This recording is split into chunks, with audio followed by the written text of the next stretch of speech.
ጌታችን ቤተሳይዳ ከመጣ አይቀር ሁሉንም በሽተኛ መፈወስ ሲችል ለምን አንዱን ብቻ ፈውሶ ሄደ ብለን ማሰባችን አይቀርም። የበለጠ የሚያሳዝነው ደግሞ ሊቃውንቱ እንደጻፉት የቤተሳይዳው መጠመቂያ ፈውስ ከዚያ በኋላ ብዙም አልቆየም። የመልአኩም መውረድ ቆሟል። ከዚያ በኋላ በ70 ዓመተ ምህረትም ኢየሩሳሌም መቅደሷ ፈርሷል፣ ተመሰቃቅላለች። በስመ አብ ወወልድ ወመንፈስ ቅዱስ አሐዱ አምላክ አሜን። የተወደዳችሁ የእግዚአብሔር ቤተሰቦች የእመቤታችን የቅድስት ድንግል ማርያም የአስራት የበረከት የቃል ኪዳን ልጆች የጻድቃን የሰማዕታት ወዳጆች እንደምን ዋላችሁ? እንደምን ሰነበታችሁ? እንደምን ቆያችሁ? አሜን። ለዚህ ሰዓት ያደረሰን አምላካችን እግዚአብሔር የተመሰገነ ይሁንልን። በዛሬው መርሃ ግብራችን መጻጉዕን በተመለከተ እንማማራለን። መጻጉዕ እንደ ቅዱስ ያሬድ ጾመ ድጓ የአብይ ጾማችን 4ኛ ሳምንት መጻጉዕ ሲሆን ጌታችን አምላካችን መድኃኒታችን ኢየሱስ ክርስቶስ ለ38 ዓመት በአልጋ ላይ የዋለውን ሕመምተኛ የፈወሰበት መታሰቢያ ነው። ጌታችን ከተጠመቀ በኋላ የአይሁድ ፋሲካ ለ3 ጊዜ ተከብሯል። የመጀመሪያው ፋሲካ ጌታችን ቤተ መቅደሱን ያጸዳበትና በቤተ መቅደስ ሲሸጡ ሲለውጡ የነበሩትን ያስወጣበት ሲሆን በመጨረሻው ፋሲካም ሰሞን እንዲሁ ለሁለተኛ ጊዜ ቤተ መቅደሱን አንጽቶ ከፋሲካው ማግስት ተሰቅሏል። በሁለቱ ፋሲካዎች መካከል በነበረው ፋሲካ ደግሞ ጌታችን ወደ ቤተሳይዳ መጣ። ቤተሳይዳ የመጠመቂያው ስፍራ ስም ሲሆን ከአጠገቡ ደግሞ የበጎች በር በአሁኑ ሰዓት የቅዱስ እስጢፋኖስ ሊወግሩት ያወጡበት በርና የአንበሳ በር ተብሎም ይጠራል። እንደሚታወቀው ዘመነ ኦሪት በግ መስዋዕት ሆኖ የሚቀርብበት ነበር። ስለዚህ በዚያ በር መስዋዕት ሆነው የሚቀርቡ በጎች የሚገቡበት ነበር። በጎቹ ነውር እንደሌለባቸው ማለትም ቀንዳቸው እንዳልከረረ፣ ጥፍራቸው እንዳልዘረዘረ፣ ጠጉራቸው እንዳላረረ እያገላበጡ የሚያዩበት የ1 ዓመት ተባዕት ወንድ መሆናቸው የሚታይበት ስፍራ ነው። ይህን መስፈርት አሟልተው ያለፉ በጎች ለመስዋዕትነት ሲቀርቡ ለዚህ ብቁ ያልሆኑትን ግን ለይተው በአለንጋ እየገረፉ ያስወጧቸዋል። በቤተሳይዳ የጌታ መልአክ ወደ መጠመቂያይቱ ወርዶ ውሃውን አንዳንድ ጊዜ ያናውጥ ነበር። ይህ መልአክ በሰው ቁስል ላይ የተሾመ በበሽታም ላይ ሁሉ የተሾመ የስሙም ትርጓሜ እግዚአብሔር ፈዋሽ ነው ማለት የሆነ ከ7ቱ ሊቃነ መላእክት አንዱ ቅዱስ ሩፋኤል ነበር። መልአኩ ውሆችን ለመቀደስ ጸሎትን ከሰው ወደ ፈጣሪ ለማድረስ ወደ ውሃው ይወርድ ነበር። ይህ እንግዲህ ውሃ በራሱ ማዳን ባይቻለውም ቅዱሳን መላእክት የነኩት እንደሆነ በረከትና ፈውስ እንደሚሰጥ የሚያስረዳን ነው። ውሃው ከተነዋወጠ በኋላ ግን መዳን የሚቻለው መጀመሪያ መግባት ሲቻል ነበር። በዚህ የጠበል ስፍራ በነበሩ 5 መመላለሻዎች በሽተኞች፣ አንካሶች፣ እውሮችና እግራቸው እየሰለለ ብዙ ሕዝብ ይተኙ ነበር። በተለይ ደግሞ አንካሶች፣ እውሮችና እግራቸው የሰለለ ሰዎች በቁጥር የሚበዙት ከሌላው በሽተኛ በተለየ እነርሱ የውሃውን መንቀሳቀስ አይተው ለመግባት እንዳይችሉ ወይ አይናቸው ማየት አይችልም ያም ባይሆን መንቀሳቀስ ያቅታቸዋል። ገብተውም እንኳ ቢሆን ድንገት ከነርሱ ቀድሞ የገባ ሰው ካለ እነርሱ ስለማይፈወሱ ከውሃው መልሶ የሚያወጣቸውም ሰው ያስፈልጋቸዋል። አለዚያ ገብተው አውጪ አጥተው ሊቸገሩ ይችላሉ። ምናልባትም በእንዲህ አይነት ችግር ለባሰ ነገር የተዳረገም ሊኖር ይችላል። ከእነርሱ ቀድሞ የሚድነው እንግዲህ ሁለት አይነት ሰው ነው። አንደኛው በሽታው ለመንቀሳቀስ የማያግደው ሆኖ እያለ የነሱ ይብሳል ብሎ ሳያዝን የሚገባ ነው። መቼም ሰው እንኳን ቀድሞ የገባ ሰው ብቻ በሚድንበት ስፍራ ቀርቶ በማንኛውም ሰዓት ቢገባ በሚዳንበት የጠበል ስፍራ ከእኔ በሽታ የእገሌ ይብሳል እስቲ ቅድሚያ ልስጠው ሲል ብዙ ጊዜ አይታይም። ስለዚህ እነዚህን ደካሞች ቀድሞ የሚገባ በሽተኛ ብዙ ነው። በአንጻሩ ደግሞ ወደ መጠመቂያው ሊወረውሩት የሚጠባበቁ ዘመዶች ያሉት አለዚያም ዘመድ የሚያፈራበት ገንዘብ ያለው በሽተኛ ደግሞ ሌላው ቀድሞ ወደ መጠመቂያው የሚገባ ነው። በዚህ ስፍራ ለ38 ዓመታት ያህል የተኛ በሽተኛ በግዕዙ መጻጉዕ ነበር። ግሪካውያን የዚህን ሰው ስም ኢያኢሮስ ይሉታል። እንግዲህ 38 ዓመት ማለት የጉልምስና ዕድሜ ነው። መጻጉዕ የመጣው በ10 ዓመቱ ነው እንኳ ብንል አሁን 48 ዓመቱ ይሆናል። ነገር ግን ጌታችን በኋላ የሚብስ እንዳይደርስብህ ደግመህ ኃጢአትን አትስራ ብሎ ስለተናገረ ከመታመሙ በፊት ለዚህ ጽኑ ደዌ የሚዳርግ ኃጢአት ለመስራት የሚችልበት ዕድሜ ላይ ደርሷል ማለት ነው። መቼም ክፉ ደግ በማያውቅበት ሕፃንነቱ በድሎ የልጅነቱ መተላለፍ ታስቦበት ታመመ ብሎ መናገር ይከብዳል። ብቻ ይህ ሰው የአንድ ጎልማሳ ዕድሜ ያህል በአልጋ ላይ ሆኖ በቤተ ሳይዳ ተኝቷል። ጠበል ሊጠመቅ ሲጠባበቅ በፀጉሩ ሽበት በግንባሩ ምልክት አውጥቷል።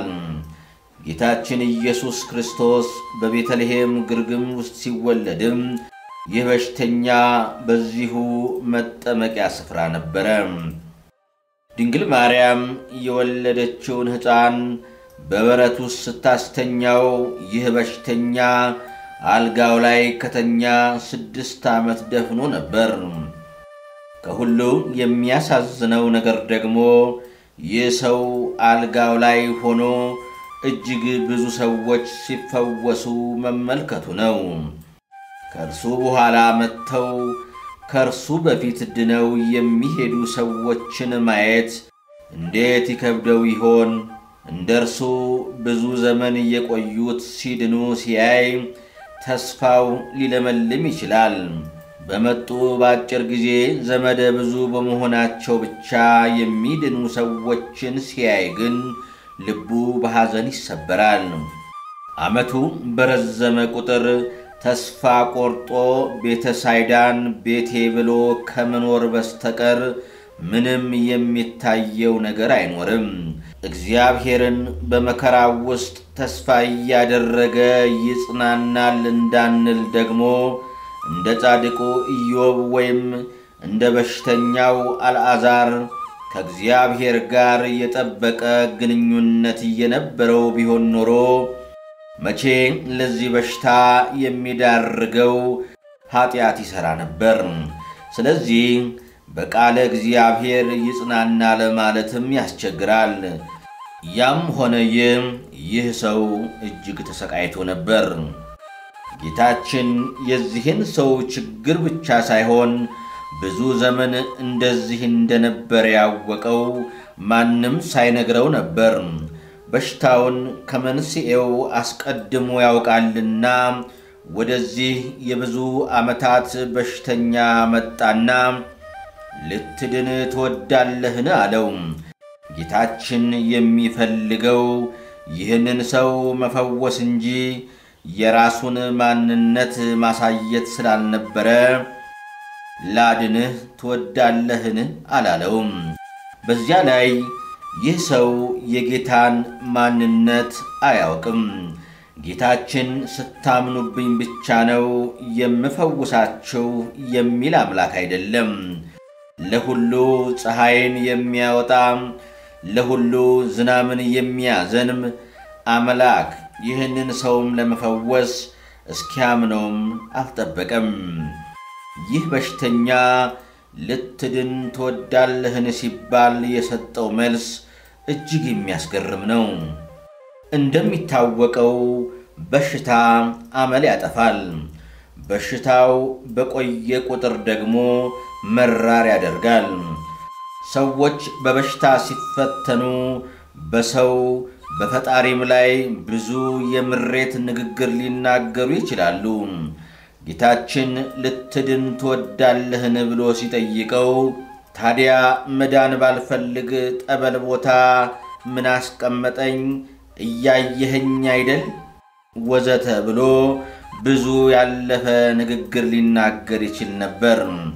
ይህ ሰው ግን ምንም የምሬትና የቁጣ ቃል አልተናገረም። ጌታችንም ሲያናግረው በጨዋ ሰው ደንብ ጌታ ሆይ ብሎ ነው የመለሰለት። በዚህ ሁኔታው ትሁት ሊባል ይችላል። ነገር ግን የመለሰው የተጠየቀውን አይደለም። ጥያቄው ልትድን ትወዳለህን የሚል ከሆነ መልሱ አዎ መዳን ወዳለው አለዚያም አይ አልፈልግም ብቻ መሆን ነበረበት። እርሱ ግን ጌታ ሆይ ውሃው በተናወጠ ጊዜ በመጠመቂያየቱ ውስጥ የሚያኖረኝ ሰው የለኝም፣ ነገር ግን እኔ ስመጣ ሳለው ሌላው ቀድሞኝ ይወርዳል ብሎ መለሰለት።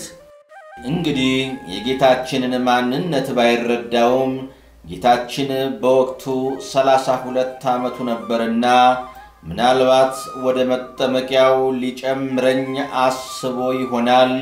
ያም ባይሆን ግን ከተከተሉት ሰዎች አንዱን አደራ ሊልልኝ ይሆናል ብሎ አስቦ ነበር።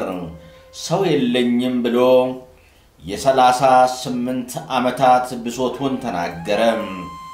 ሌላው ቀድሞኝ ይወርዳል ብሎ እያየም የቀደሙትን ሰዎች አስታወሰ። ጌታችን ተነሳና አልጋህን ተሸክመ ሂድ አለው።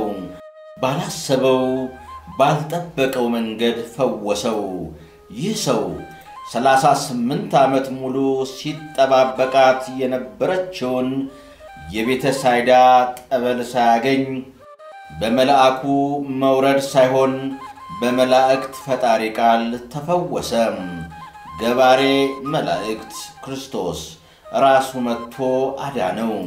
ይህ ሰው ከእግዚአብሔር በዚህች ጠበል ካልሆነ በቀር በሌላ በምንም መንገድ ይድናል ብሎ አስቦም አልሞም አያውቅም ነበር። ለመዳን የሚያስፈልገው ምንድነው ተብሎ ቢጠየቅ የሚመልሰው ወደ ውሃው የሚጨምር ሰውና የቤተ ሳይዳ ውሃ ብሎ ነበር። ጌታችን መጻጉዕ ለ38 ዓመታት ተስፋ ያደረጋትን ጠበል ወይም ደግሞ ወደ ጠበሉ የሚጨምሩትን ሰዎች ሳይጠቀም ፈወሰው። እግዚአብሔር ያለ ጠበልም እንደሚያድን ማመን ካልቻል እምነታችን ሙሉ አይደለም። ይህ ሰው ወደ ውሃው ገብቶ ቢድን ኖሮ ጌታዬ አዳነኝ ከማለት ይልቅ መዳን ይነሰኝ 38 ዓመት እኮ ነበር የጠበቅኩት እያለ ልፋቱን ያወራርድ ነበር እንጂ ፈጣሪውን አያመሰግንም ነበር። ጌታችን ጠበል ቦታ ያገኘውን ያለ ጠበል ፈወሰው ሲባል መቼም ጠበል መጠመቅ የማይወዱ ወይም በጠበል የማያምኑ ሰዎች ደስ ሊላቸው ይችላል። እኛስ ምን አልን?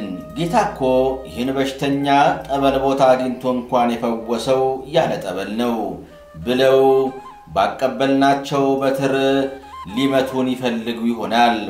ሆኖም እዚሁ ዮሐንስ ወንጌል በ9ኛው ምዕራፍ ላይ እውር ሆኖ የተወለደውን ሰው ጠበል በሌለበት ስፍራ አግኝቶት እኛ እምነት የምንለውን አፈር በምራቁ ለውሶ ከቀባው በኋላ ሂድና በሰሊሆም መጠመቂያ ታጠብ ብሎ ልኮታል።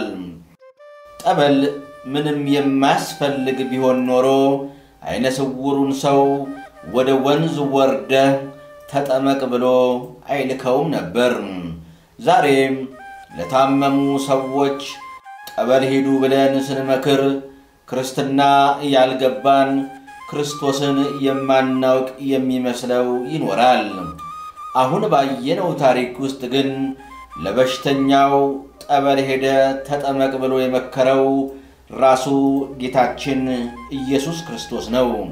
መፈወስ የሚቻለው ክርስቶስ ጠበል ተጠመቅ ብሎ ከተናገረ የታመመን መፈወስ የማንችለው እኛ ኃጢአተኞቹ ከንፈር ከመምጠጥ ይልቅ ሄደ ተጠመቅ ብንል ምን አጥፍተናል? ጌታችን ሲያደርግ ያየነውን ነው። እኔን ምሰሉ ብሎ የለ እንዴ? የዮሐንስ ወንጌል ምዕራፍ 9 ቁጥር 7።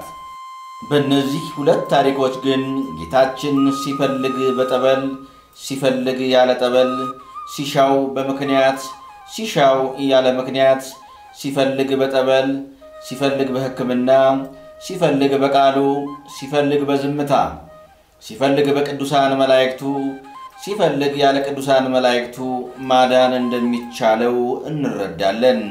ጌታችን ለመጻጉዕ ተነሳና አልጋህን ተሸክመ ሂድ ብሎ ሲነግረው ወዲያውኑ ድኖ አልጋውን ተሸክሞ ሄደ። እዚህ ላይ አባታችን ቅዱስ ዮሐንስ አፈወርቅ እንዳደረገው የበሽተኛውን እምነት እናደንቃለን። ራሱን መሸከም የማይችለው ይህ በሽተኛ ተነሳና አልጋህን ተሸከም ሲባል አልሳቀም። እንዴት አድርጌ ነው ደግሞ አልጋ የምሸከመው ብሎ አልጠየቀም። በፍጹም እምነት ተነሳና ተሸክሞ ሄደ። የ38 ዓመት ጓደኛውን ሰው ሳይኖረው አብራው የኖረችውን የተሸከመችውን ባለውለታው የሆነችዋን አልጋ ተሸከማታለው። ተሸክሞ ሄደ። አንድ ሰው እንኳን ለ38 ዓመት ይቅርና ለ38 ቀናት እንኳን ቢታመም እንደተሻለው ተነስቶ አልጋ አይሸከምም። እስከሚያገግም ድረስ በደንብ መንቀሳቀስ አይችልም። ራሱን ያዞረዋል፣ ይደክመዋል፣ የቀረ ህመም አያጣውም። መጻጉዕ ግን የተፈወሰው ያለ ቀሪ በሽታ ያለ ተረፈ ደዌ ነበር። ስለዚህ ወዲያው ተነስቶ አልጋውን እንዲሸከም ነገረው። መምህር ኤስድሮስ እንዳሉት ያንን የብረት አልጋ ተሸክሞ እየሄደ የጌታን ጽንዓት አምራት አሳየም። ጌታችንም ከዛ በሽታ ያዳነው በነፃ መሆኑን በሚያሳይ ሁኔታ ያችን አንዲት ንብረቱንም ተሸክመ ሂዳለው። መጻጉዕ የተሸከመችን አልጋ ተሸከም ተባለ። እግዚአብሔር የተሸከመንን እንድንሸከም የሚፈልግ አምላክ ነው። ውለታ ሳንረሳ የተሸከሙንን ወላጆቻችንን የተሸከመችንን ቤተክርስቲያን የተሸከመችንን ሀገራችንን እንድንሸከም ይፈልጋል። በአንዱ ሊቅ ደግሞ ዓለም እንደዚህ ናት፣ እናት ዓለም አልጋ መጻጉዕን እንደ ተሸከምኩ ተሸከመኝ አለችው ብለው ተቀኝተዋል። እዚህ ላይ ጌታችን ቤተሳይዳ ከመጣ አይቀር ሁሉንም በሽተኛ መፈወስ ሲችል ለምን አንዱን ብቻ ፈውሶ ሄደ ብለን ማሰባችን አይቀርም። የበለጠ የሚያሳዝነው ደግሞ ሊቃውንቱ እንደጻፉት የቤተሳይዳው መጠመቂያ ፈውስ ከዚያ በኋላ ብዙም አልቆየም። የመልአኩም መውረድ ቆሟል። ከዚያ በኋላ በ70 ዓመተ ምህረትም ኢየሩሳሌም መቅደሷ ፈርሷል፣ ተመሰቃቅላለች። ወንጌላዊው ዮሐንስም የዮሐንስ ወንጌልን ሲጽፍ ቤተሳይዳ የምትባል አንዲት መጠመቂያ ነበረች፣ 5 መመላለሻ ነበረባት፣ ብዙ ሕዝብ ይተኙ ነበር፣ ከማናቸው ካለበት ደዌ ጤናማ ይሆን ነበር ብሎ በኃላፊ ግስ ነበር የጻፈው። ታዲያ ጌታችን እንዲህ መሆኑን እያወቀ ምነው መጻጉዕን ብቻ ፈውሶት ሄደ ቢባል የፈወሰው እርሱን ብቻ አይደለም። እርሱን በሥጋ ቢፈውሰውም ተአምራቱን አይተው በማመናቸው ከነፍሳቸው የተፈወሱ ይበዛሉ። ሕሙማነ ሥጋን በተአምራት ሕሙማነ ነፍስን በትምህርት እየፈወሰ እንዲሉ አበው በዚያ ስፍራ በሥጋ ታመው በነፍሳቸው አምነው የዳኑ ብዙዎች ናቸው። የጌታችንና የእርሱ አካል የሆነች የቅድስት ቤተ ክርስቲያን ዋነኛ ሥራዋ ነፍስን መፈወስ እንጂ ሥጋዊ በሽታን መፈወስ ብቻ አይደለም። ለዚህ ነው እንጂ ጌታችን ሰው ሆኖ ይህችን ምድር በእግሩ ሲረግጥ በሽተኛ እንዳይኖር ያደርግ ነበር። ቅዱስ ባስልዮስ በመስቀል ላይ በቆሰልከው ቁስል ከኃጢአቴ ቁስል አድነኝ ብሎ እንደጸለየም እኛም የዘውትር ልመናችን ለሚከፋው ለነፍሳችን በሽታ ነው። የጌታችን የመምጣት ዋነኛ ዓላማ ለነፍስ ድህነት ነው። ይህ ማለት ግን ለሥጋ አልመጣም ማለት አይደለም። ጌታችን ኃጢአተኞችን ለንስሐ ልጠራ መጣሁ እንጂ ጻድቃንን ልጠራ አልመጣሁም፣ ከእስራኤል ቤት በቀር ለአሕዛብ አልተላኩም ሲል ለጻድቃን አይገደኝም ለአሕዛብ አላስብም ማለቱ እንዳልነበር ሁሉ ለነፍስ ድህነት ቅድሚያ ሰጥቷል ማለት ለሥጋ አይገደውም ማለት አይደለም። በመጻጉዕ ታሪክ ውስጥ ብዙ ቀሪ ነጥቦች ቢኖሩም 2 ነገሮችን ብቻ እናንሳና መርሃ ግብራችንን እንግታ። ይህ ሰው ተፈውሶ አልጋውን ተሸክሞ ሲሄድ ሰንበት ለሰው ድህነት እንደተፈጠረች ያልተረዱ አይሁድ በቁጣ ነደዱ። ሰንበት ነው፣ አልጋህን ልትሸከም አልተፈቀደልህም አሉት። ልብ አድርጉ።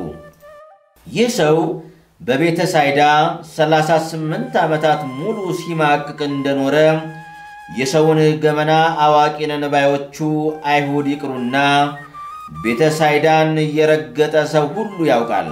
ላለፉት 38 ዓመታት ወደዚያች የመጠመቂያ ስፍራ ሲሄዱ ያም ባይሆን ወደዚያች የመጠመቂያ ስፍራ ሲሄዱ ያም ባይሆን በጎች ታጥበው ተመርጠው ወደሚገቡበት ወደ በጎች በር ሲያልፉ ይህን በሽተኛ በአልጋው ተጣብቆ ሳያዩት አይቀሩም። አሁን ግን ከአልጋው ተነስቶ የተሸከመችውን አልጋ ተሸክሞ በአደባባይ ሲያዩት የጠየቁትን ጥያቄ ተመልከቱ። እንኳን ለዚያ በቃ ዛሬ መልአክ ወረደ ማለት ነው? እሰይ ልፋትን ቆጠረልህ ያለው የለም። የተናገሩት አንድ አረፍተ ነገር ነው። ሰንበት ነው፣ አልጋህን ልትሸከም አልተፈቀደልህም የሚል ብቻ።